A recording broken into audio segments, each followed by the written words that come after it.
Mengejar tidak membuktikan nilai kita, itu justru mengabaikannya.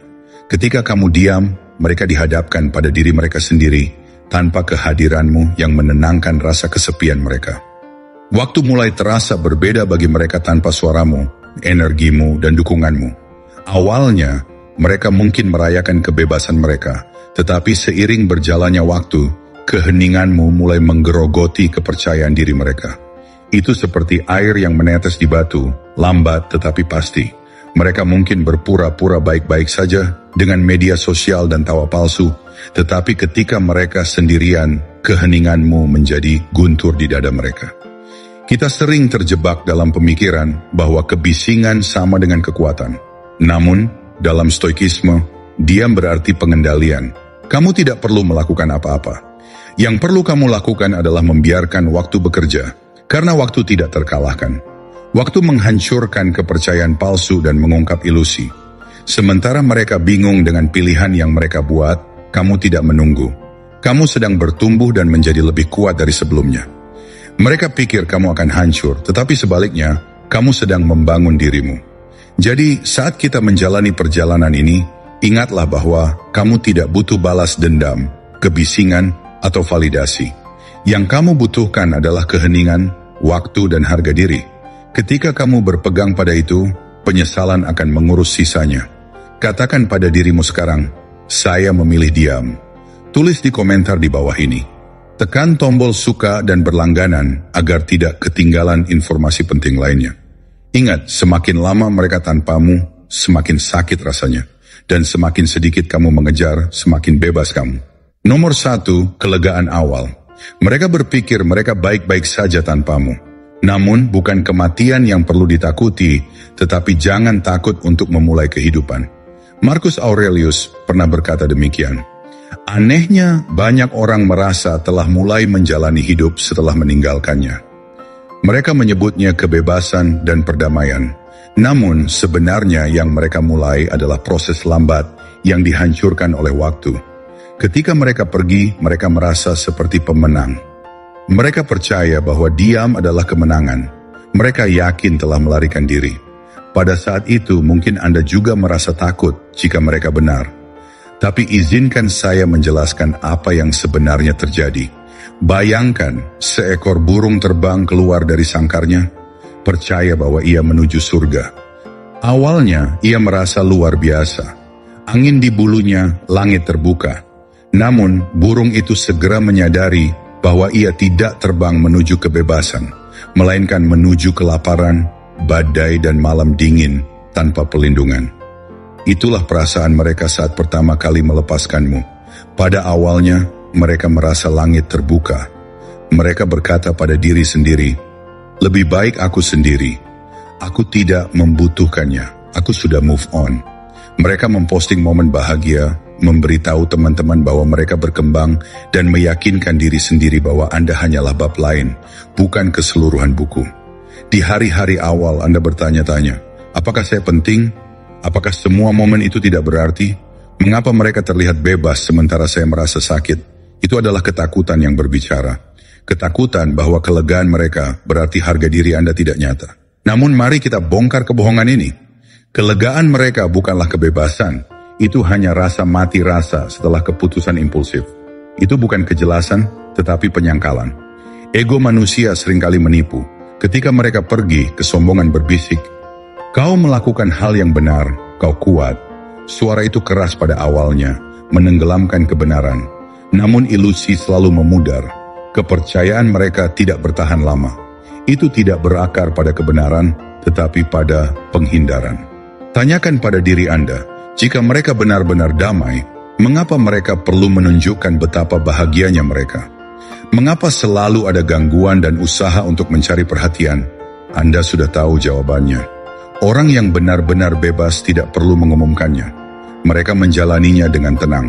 Namun mereka yang lari dari diri mereka sendiri butuh perhatian. Izinkan saya memberi Anda sebuah metafora. Bayangkan seorang pria jatuh ke dalam air es. Awalnya, keterkejutan membuatnya mati rasa. Namun, seiring waktu, rasa kebas itu memudar dan rasa sakit menjadi lebih dalam. Begitulah cara kerja kebebasan mereka. Rasa kebas awalnya terasa seperti lega, tetapi waktu akan menghancurkan ilusi itu, dan kebenaran akan terungkap. Mengapa sulit bagi mereka untuk mengakuinya? Karena mengakui penyesalan terasa seperti kematian bagi ego. Mengakui kesalahan berarti menghadapi kenyataan bahwa mereka telah membuang sesuatu yang berharga.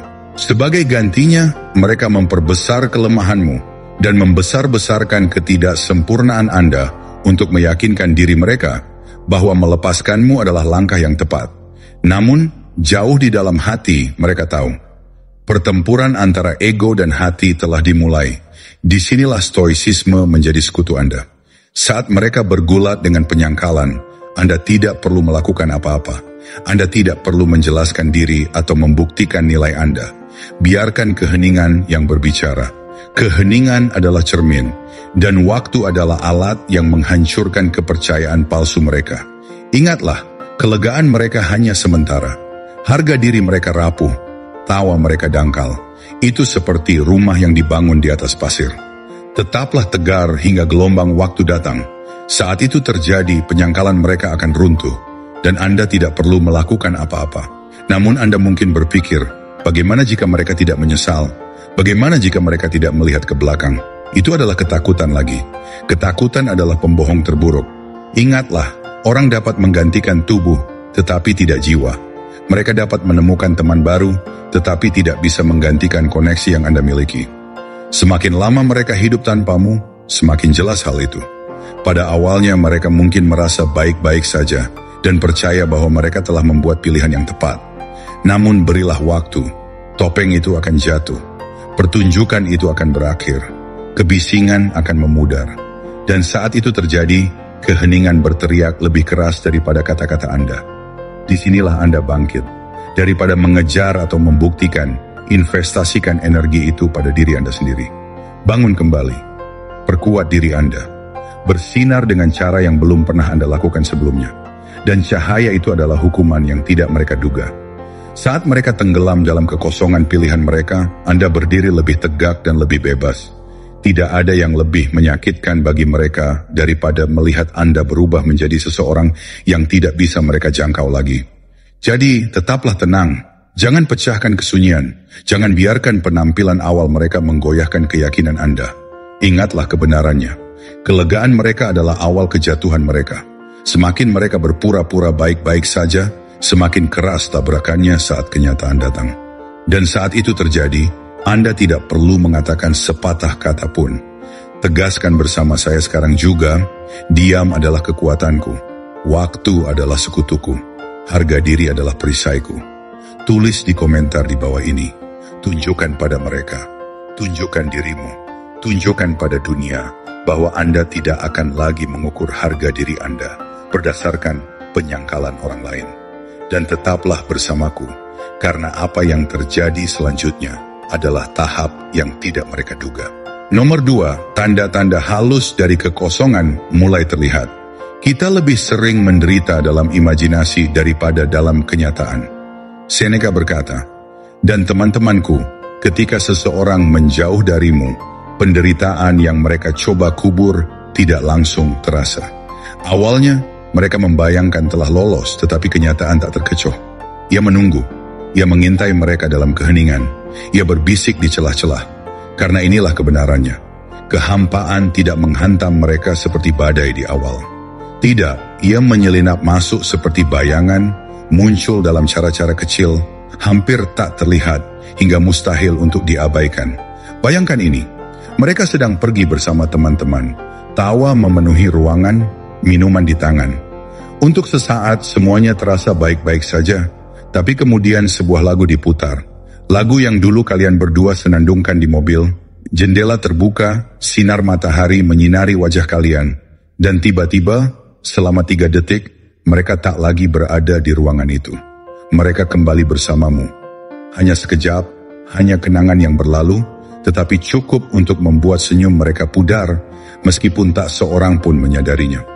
Begitulah kekosongan dimulai, bukan dengan ledakan, tetapi dengan bisikan. Awalnya mereka menepisnya. Aku tidak merindukan mereka, kata mereka pada diri sendiri. Itu hanya pikiran acak. Tapi pikiran itu kembali lagi dan lagi. Mungkin itu tempat yang dulu kalian kunjungi bersama. Mungkin itu frasa yang dulu kalian ucapkan yang diulang-ulang orang lain. Mungkin itu cara mata seseorang mengingatkan mereka pada matamu. Itu bukan sesuatu yang dramatis. Hanya luka kecil, pengingat kecil bahwa yang hilang dari mereka bukan hanya seseorang. Itu adalah kehadiran, ritme, detak jantung yang dulu bergema di hari-hari mereka tanpa mereka sadari. Mengapa terjadi seperti ini? Karena pikiran kecanduan akan keakraban. Ia melekat pada apa yang terasa seperti rumah. Bahkan jika ego berteriak, kita baik-baik saja. Mereka bisa keluar setiap malam, mengisi kalender mereka dengan hal-hal yang mengganggu, menggeser wajah-wajah di ponsel mereka sampai ibu jari mereka sakit. Tetapi semua itu tidak mengubah kebenaran. Keheningan di antara hal-hal yang mengganggu itu semakin keras. Kebisingan itu tidak lagi menghibur mereka seperti sebelumnya. Tawa terasa lebih dipaksakan, percakapan tidak lagi sedalam dulu. Dan di keheningan, di sudut-sudut sunyi hari mereka, ketidakhadiranmu bagaikan nada yang hilang dalam lagu yang tak mampu mereka selesaikan. Mereka mulai menyadari apa yang hilang dengan cara yang tak terduga. Ponsel mereka tak lagi menyala seperti dulu. Lelucon yang ingin mereka bagikan tak lagi punya tempat untuk mendarat. Mereka bangun di pagi hari dan menyadari suara pertama yang biasa mereka dengar telah hilang. Ini bukanlah wahyu yang agung, ini hanyalah kekosongan kecil, jenis yang hampir bisa kau abaikan pada awalnya. Namun waktu membuat kekosongan itu terasa lebih berat. Waktu mengubah bisikan menjadi gema, gema menjadi raungan. Namun mereka tetap tak mau mengakuinya. Tidak pada diri mereka sendiri, tidak pada orang lain. Harga diri mereka tak mengizinkan mereka. Sebaliknya, mereka tetap beraksi. Mereka terus beraksi. Postingan demi posting, tawa demi tawa, topeng demi topeng. Mereka bahkan akan menggandakan cerita yang mereka ceritakan pada diri mereka sendiri. Lebih baik aku pergi, ini bagus untukku. Aku tidak merindukan mereka. Namun jauh di lubuk hati, perang diam-diam telah dimulai. Ego berjuang untuk tetap memegang kendali, tetapi hati tahu lebih baik. Hati merasakan kekosongan yang membesar bagaikan api kecil yang tak mampu padam. Inilah kebohongannya. Mereka percaya waktu akan menghapusmu. Semakin lama mereka tanpamu, semakin ringan perasaan mereka. Tapi inilah kebenaran yang tabah. Waktu tidak menghapus, melainkan mengungkapkan. Waktu tidak membiarkan mereka lupa. Waktu memaksa mereka untuk mengingat. Karena semakin lama mereka tanpamu, semakin mereka mulai membandingkan apa yang mereka miliki dengan apa yang mereka miliki sekarang. Dan tak ada yang sebanding. Kedalaman, kenyamanan, kemudahan untuk benar-benar dikenal oleh seseorang, semuanya hilang. Dan tak ada gangguan yang mengisinya. Jadi kawan-kawan, selagi mereka meyakinkan diri sendiri bahwa mereka baik-baik saja saat tampil di depan dunia, kenyataan membongkar penyangkalan mereka sepotong demi sepotong. Mereka menggulir ponsel larut malam dan hampir mengetik namamu sebelum berhenti. Mereka mendengar sebuah cerita dan secara naluriah berpikir, aku harus menceritakan ini pada mereka, hanya untuk mengingat bahwa mereka tak bisa. Mereka melihat sekeliling ruangan yang ramai dan merasa benar-benar sendirian karena satu-satunya orang yang membuat kerumunan menghilang sudah tak ada lagi. Itulah kehampaan, itulah bayang-bayang penyesalan yang merayap masuk. Dan disinilah kau harus bangkit, disinilah kau harus menahan keinginan untuk memecah kesunyian, untuk memeriksa apakah mereka merasakannya, untuk melihat apakah ketidakhadiranmu disadari. Karena saat kau mengulurkan tangan, saat kau memutuskan, kau mengatur ulang siklusnya. Kau memberi mereka kelegaan yang mereka dambakan. Kau memberi mereka bukti bahwa kau masih menunggu dan pelajaran yang coba diajarkan waktu kepada mereka justru tertunda. Jangan merampas kebangkitan mereka sendiri. Jangan mengganggu rancangan waktu. Sebaliknya, berdirilah teguh. Biarkan kesunyian itu meregang. Biarkan ketidakhadiran itu semakin dalam. Karena inilah janjinya. Semakin lama mereka tanpamu, semakin berat rasanya. Dan suatu hari nanti, mereka tidak akan hanya merasakan kekosongan. Mereka akan ditelan olehnya. Tegaskan itu bersamaku sekarang. Aku tidak akan hancur. Keheninganku adalah kekuatan. Tulis di kolom komentar teman-temanku. Tunjukkan pada mereka. Tunjukkan dirimu. Tunjukkan pada dunia bahwa kau cukup kuat untuk membiarkan waktu bekerja. Dan tetaplah bersamaku. Karena tahap selanjutnya saat badai benar-benar menghantam. Saat itulah hidup tanpamu tak lagi terasa hampa dan mulai terasa tak tertahankan. Nomor 3, kesadaran. Hidup tanpamu tak seindah yang mereka bayangkan. Kau bisa meninggalkan hidup ini kapan saja. Tanamkan kemungkinan ini dalam pikiranmu dalam semua yang kau lakukan, katakan, dan pikirkan. Marcus Aurelius pernah berkata begitu. Dan teman-teman, mari kita bersikap realistis. Ketika mereka pergi, mereka percaya hidup tanpamu akan terasa seperti awal yang baru, halaman yang bersih, langit yang terbuka. Mereka membayangkannya akan lebih baik, lebih ringan, lebih mudah. Mereka pikir kebahagiaan akan datang dengan cepat, kebebasan akan terasa manis. Namun kini sang guru yang tak terkalahkan mengungkapkan kebenaran yang lebih kejam. Hidup tanpamu tak lebih baik, lebih hampa. Bayangkan ini, mereka berdiri di depan meja perjamuan. Sekilas meja itu tampak berlimpah. Piring-piring bertumpuk tinggi, warna-warni di mana-mana, pilihan tak terbatas. Mereka berpikir, ya, inilah yang selama ini kurindukan. Tapi saat mereka menggigit makanan, rasanya tak memuaskan. Rasa kenyang itu palsu. Sebanyak apapun mereka makan, mereka tetap pergi dalam keadaan lapar. Begitulah rasanya hidup mereka sekarang. Sibuk, penuh warna, penuh kebisingan dan wajah, tetapi hampa di lubuk hati. Awalnya mereka berkata pada diri sendiri bahwa ini adalah bagian dari proses. Merasa canggung itu wajar, bisik mereka. Akan membaik seiring waktu. Namun alih-alih menyembuhkan, waktu justru menyingkap kekosongan itu. Orang-orang baru tak mengisi kekosongan itu. Percakapan tak lagi berbobot, pengalaman tak lagi menghadirkan kegembiraan yang sama, dan apa yang dulu mereka anggap nostalgia mulai terasa seperti bukti. Bukti bahwa menjauh bukanlah kebebasan, melainkan awal dari kesepian. Begini teman-teman, manusia memang ditakdirkan untuk mendambakan kedalaman. Mereka bisa mengejar sensasi permukaan untuk sementara waktu, tetapi pada akhirnya rasa senang itu memudar. Dan ketika itu memudar, mereka terpaksa membandingkan. Bukan karena mereka ingin, tetapi karena pikiran secara alami mengukur apa yang ada dengan apa yang ada. Dan setiap perbandingan semakin dalam. Caramu menertawakan lelucon mereka tanpa usaha. Cara kehadiranmu membuat keheningan terasa nyaman, bukan canggung. Caramu benar-benar memahami mereka di dunia yang penuh dengan orang-orang yang hanya melihat permukaannya saja. Itulah koneksi semacam itu tak tergantikan. Hanya bisa diratapi. Tapi mengapa mereka begitu berjuang di tahap ini? Karena kesombongan tak mengizinkan mereka mengakuinya secara langsung. Mereka akan mencoba merasionalisasi. Aku hanya butuh lebih banyak waktu. Aku hanya perlu berusaha lebih keras. Mereka akan memaksakan diri menjalin hubungan baru, gangguan baru, mengejar koneksi yang sama yang pernah mereka miliki denganmu. Tapi sekeras apapun mereka mencoba, kebenaran tetap menatap mereka. Percikannya tak ada, kedalamannya tak ada, kenyamanannya tak ada. Dan untuk pertama kalinya, pertanyaan itu muncul. Apakah aku salah? Izinkan aku memberimu metafora lain. Bayangkan mendaki gunung, percaya ada pemandangan menakjubkan yang menanti di puncak. Kau berusaha, berkeringat, berjuang, yakin itu akan sepadan. Tapi ketika akhirnya mencapai puncak, yang kau lihat hanyalah kabut. Kabut kosong tak bernyawa. Begitulah perasaan mereka sekarang. Mereka percaya menjauh akan mengangkat derajat mereka, tapi alih-alih sukacita, mereka berdiri dalam kabut kekosongan, dihantui oleh apa yang mereka tinggalkan. Dan inilah bagian tersulit bagi mereka. Penyesalan tak hanya berbisik, tapi mulai meraung.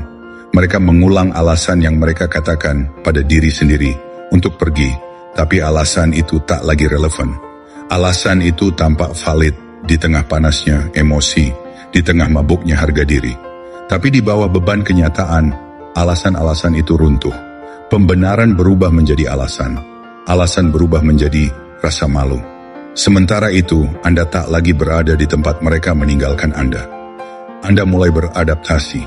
Sementara mereka tenggelam dalam perbandingan, Anda belajar bernapas lagi. Sementara mereka terjebak dalam kabut, Anda mulai melihat matahari.